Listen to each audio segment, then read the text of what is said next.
சிறப்பு செய்தியாளர் அசோகா கிட்ட போகலாம். அசோகா, இப்போ ரொம்ப முக்கியமான தருணத்தில் இந்த புத்தினுடைய இந்த வருகை அமைஞ்சிருக்கு. நிறைய விஷயங்கள் இருக்குது, நிறைய டீல்ஸ்லாம் சைன் ஆகும் அப்படின்னு நேற்றிலிருந்து நிறைய ஊடகங்கள் செய்திகளை வெளியிட்டு வர்றதை நம்ம பார்க்கலாம். முக்கியமாக என்னென்ன எதிர்பார்க்கலாம்னு நீங்கள் நினைக்கிறீங்க? காயத்ரி, நீங்க சொன்னது மாதிரி இது இந்த விசிட்டோட இம்பார்ட்டன்ஸ் பத்தி உலகமே இன்னைக்கு பேசிட்டு இருக்கு.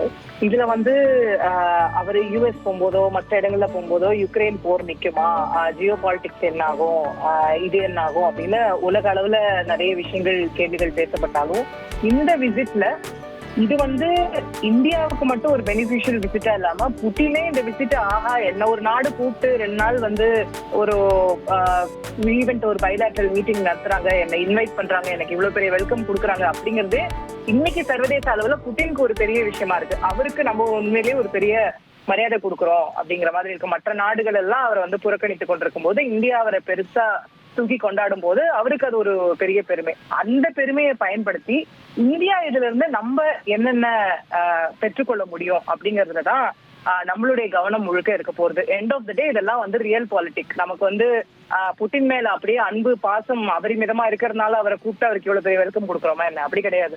ரஷ்யால இருந்து நமக்கு சீப்பா ஆயில் தராங்க, ரஷ்யால இருந்து நம்ம டிஃபென்ஸ் எக்யூப்மெண்ட்ஸ் நிறைய வாங்க வேண்டியிருக்கு. ரஷ்யாவால நம்ம நாட்டுக்கு என்ன பயன் கிடைக்கும்? அவருக்கு இந்த மாதிரி மற்ற நாடுகள் கூப்பிடாத போது நம்ம கூப்பிட்டோம்னா நமக்கு அவர் கூடுதலா ஏதாவது கொடுக்க போறாரா, இல்ல நம்ம ஒரு நல்ல டீலை இதுல பெற முடியுமா அப்படிங்கிறதுதான் இந்தியாவோட கவனமா என்னைக்குமே இருக்க போகுது டிப்ளமசியில. அப்போ நம்ம என்ன பெற போறோம் அப்படின்னு பார்க்கும்போது S-500 பற்றி நிறைய பேசப்படுது.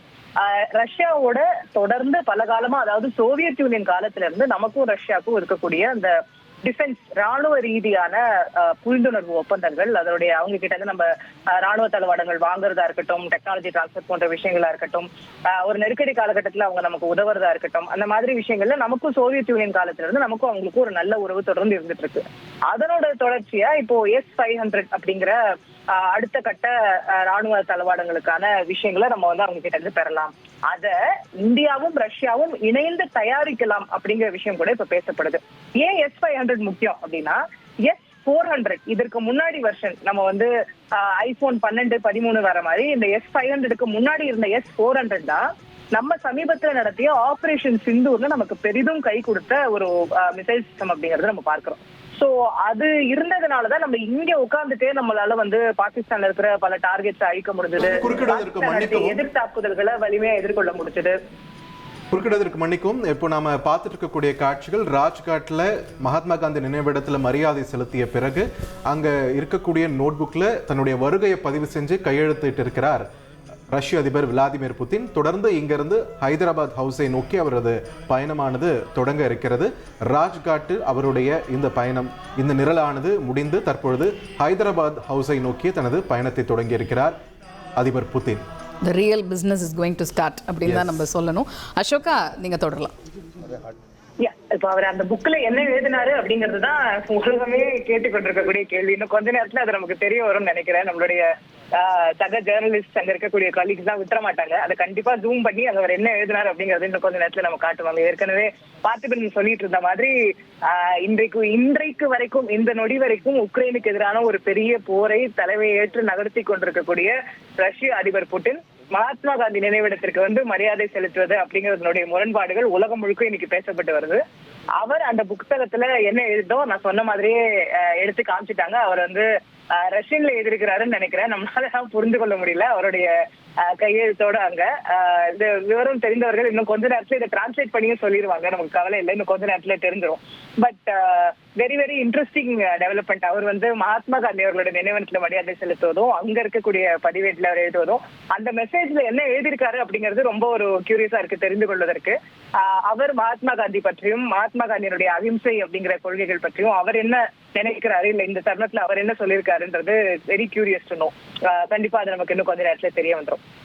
பட் அகிம்சை பற்றி பேசும்போது அவர் நடத்தி கொண்டிருக்கக்கூடிய போர், இந்தியாவுக்கு தேவையான போர் தளவாடங்கள் பற்றியும் நம்ம பேசிட்டு இருந்தோம். ஸோ S-400 அப்படிங்கிறது எந்த அளவுக்கு நமக்கு ஆபரேஷன் சிந்தூர்ல உதவுச்சு அப்படிங்கறது நம்ம பார்த்தோம். ஸோ அதோட அடுத்த கட்ட மேம்பாடை இன்னும் நம்மளுடைய ராணுவத்தை மாடர்னைஸ் பண்ணக்கூடிய முயற்சியில அடுத்த S-500 நம்ம பெறலாம் அப்படிங்கிற விஷயங்கள் பேசப்படும் போது, அதை நம்ம தயாரிக்கக்கூடிய ஸ்டேஜ்லயே வெறும்னா அவங்க கிட்ட இருந்து வாங்குறோம், காசு கொடுத்தோம் வாங்குறோம் அப்படிங்கிறது இல்லாம அந்த மேனுஃபேக்சரிங்ல 2 பேரும் இணைந்து செய்ய முடியுமா? அப்படி செய்யும் போது இந்தியாவுக்கு என்ன பெனிஃபிட் இருக்கும் அப்படின்னு சொன்னா, அதனுடைய டெக்னாலஜி என்ன, அதுல இருக்கக்கூடிய விஷயங்கள் என்ன, அதை எப்படி செய்யறாங்க, அதனுடைய நுட்பங்கள் என்ன அப்படிங்கறத நம்முடைய நிறுவனங்களும் இந்தியாவில் இருக்கக்கூடிய இங்க இருக்கக்கூடிய சயின்டிஸ்டும் சரி மற்றவர்களும் சரி தெரிந்து கொள்வதற்கான வாய்ப்புகள் ஏற்படுகிறது. ஸோ நம்மளுடைய நாளைக்கு நம்ம ஆத்ம நிர்பர் அப்படின்னு பிரதமர் மோடி சொல்றாரு இல்லையா, நாளைக்கு நாமளே ராணுவ தளவாடங்களை நமக்குள்ள மேனுஃபேக்சர் பண்ணிக்கும் போது நமக்கானதை நாமளே உருவாக்குவதற்கான வாய்ப்புகளை ஏற்படுத்த அதற்கான ஒரு அறிவுசார் விஷயங்களை வந்து அதுல இருந்து நம்ம கற்றுக்கொள்வதற்கு நம்முடைய தேசத்தை சேர்ந்தவர்கள் கற்றுக்கொள்வதற்கான வாய்ப்பா இருக்கும். ஸோ அது வந்து அந்த S-500 மேனுஃபேக்சரிங்ல இருந்தே நம்ம இந்தியாவோட ஜாயிண்டா செய்து நம்ம வந்து பெற முடியுமா அப்படிங்கறது இன்றைக்கு ஹைதராபாத் ஹவுஸ்ல இன்னும் சற்று நேரத்துல பேசப்பட போகிறது. அதை தாண்டி எனர்ஜி நீட்ஸ் அப்படிங்கிறது நம்ம எல்லாருக்கும் தெரிஞ்சதுதான். நம்ம ரஷ்யால இருந்து தொடர்ந்து ஆயில் வாங்கிட்டு இருக்கோம், அவங்க நமக்கு சீப்பா கொடுக்குறாங்க. ரஷ்யால இருந்து சீப்பா ஆயில் வாங்கியுமே நமக்கு பெட்ரோல் இந்த விலை விற்குதே அப்படின்னு விமர்சிக்கக்கூடிய எதிர்கட்சிகள் இருக்கக்கூடிய நேரத்துல நம்ம இந்த ரஷ்யாவோட ஆயிலும் இல்ல அப்படின்னா இன்னும் நமக்கு பெட்ரோல் விலை எங்க போகும் அப்படிங்கிற கேள்விகள் இருக்கு. ஸோ அதை வந்து நிச்சயமா நம்ம வந்து விற்ற முடியாது அப்படிங்கிற நிலையில இந்தியா இருக்கிறது. ரஷ்ய அதிபர் புட்டினுமே கூட நம்ம நேற்று அளித்திருக்கக்கூடிய ஒரு நேர்காணல்ல சொல்லியிருக்காருன்றத பார்க்கிறோம்.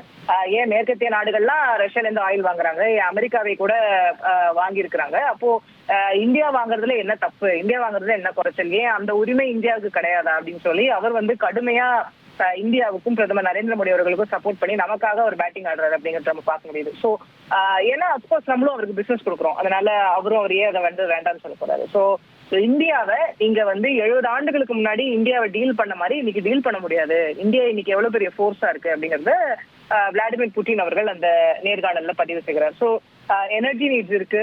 இன்னமும் இந்த சந்திப்பின் மூலமாக இந்த சந்திப்புடைய இன்னொரு முக்கியத்துவம் என்னன்னா, இந்தியா ரஷ்யாவோட ஸ்ட்ராட்டஜிக் பார்ட்னர்ஷிப் உடைய 25வது ஆண்டு நம்ம வந்து கம்ப்ளீட் பண்றோம். So this is a big occasion for both countries. நம்ம வந்து 2000வது ஆண்டுல இருந்து ரஷ்யாவை ஒரு முக்கிய ஸ்ட்ராட்டஜிக் பார்ட்னர் அப்படின்னு டிப்ளமசியில சொல்லுவாங்க. இந்த உள்நாட்டு வெளிநாட்டு உறவுகள்ல வந்து நம்ம சொல்லும் போது ஒரு கண்ட்ரி வந்து இந்தியா ஒரு யூனிக் பொசிஷன் என்னன்னா, அமெரிக்காவும் நமக்கு ஸ்ட்ராட்டஜிக் பார்ட்னர், ரஷ்யாவும் நமக்கு ஸ்ட்ராட்டஜிக் பார்ட்னர். ஸோ இவங்க வந்து ரொம்ப ஒரு முக்கியமான நண்பர்கள் அப்படின்னு நம்ம புரிஞ்சுக்கலாம், ரொம்ப சாமானியர்களுடைய மொழியில புரிந்து கொள்வதாக இருந்தால். அப்போ இந்த ரஷ்யா இந்தியாவுடைய உறவு 2000ல தொடங்கி இப்போ 2025ல 25 ஆண்டுகளை இப்போ தொடுது.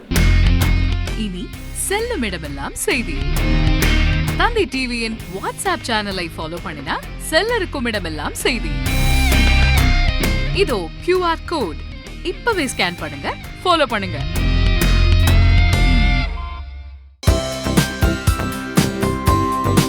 தந்தி டிவியை உங்கள் கேபிள் டிவி ஆபரேட்டரிடம் இலவசமாக கேட்டு பெறுங்கள்.